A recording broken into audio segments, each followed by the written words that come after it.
But first, we want to get to the very latest on that battle for the Supreme Court. You're looking live right now at the Supreme Court building in Washington, D.C., the flag there at half-staff to honor Justice Antonin Scalia, his body arriving in Virginia overnight. Scalia, the longest-serving member of the court, he had such a powerful impact, and the fight over his replacement already so fierce because so much is at stake. We have team coverage this morning, and we begin with new details about Justice Scalia's final hours at that Texas ranch. ABC's Jim Avila is in Shafter, Texas with the latest. Good morning, Jim. Good morning, George. This luxury hunting ranch is now virtually empty. Those big private jets taking off overnight, carrying with them memories of a hunting trip interrupted by the death of the guest of honor. This morning, Justice Antonin Scalia's body is heading to rest at the Supreme Court after being flown to Dulles International Airport overnight from Texas. This as Good Morning America learns details of his last hours from the man who discovered his body behind the drawn curtains of this $500 a night room at a luxury hunting lodge in West Texas. He was totally peaceful. He's a man who went to sleep and just didn't wake up. The judge, who loved to hunt, was scheduled to shoot birds Saturday with an exclusive group of mostly Texan couples who flew in by private jets to hunt, dine, and hike the grounds of this 30,000-acre property adjacent to Big Bend National Park. Justice Scalia was the only famous guest, a friend of a friend.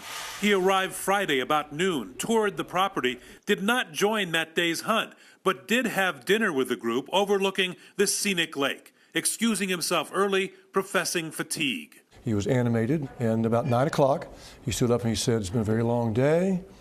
In the morning, he missed breakfast and then lunch. The resort owner knocked loudly. When he got no answer, he quietly entered the room. Was there any sign of any kind of foul play or anything like that?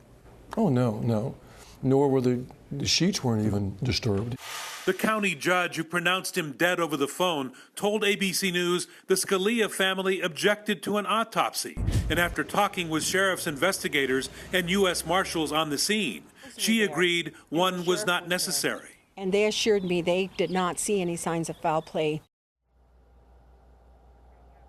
The Texas judge says that she talked to Scalia's doctor, who told her he was in poor health before he came here, that he visited his office twice last week. She says that she'll write on his death certificate, natural causes, heart attack.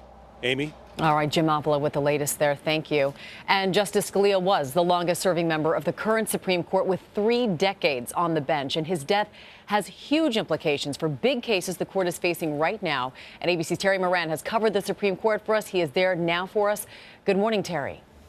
Good morning, Amy. You know, Antonin Scalia, one of those rare justices whose impact goes beyond the cases. He was the leader of a movement on the court and in the country. But some of his highlights, no question about it, the Second Amendment, that case that guaranteed the individual right to bear arms. He was part of Bush versus Gore. And in dissent, he did just as much, really, as he did when he was winning. But the real question now, they're shorthanded. There are some huge cases, as you say, right before the court now on public sector employees and the mandatory fees that they pay right now. Can they get out of that?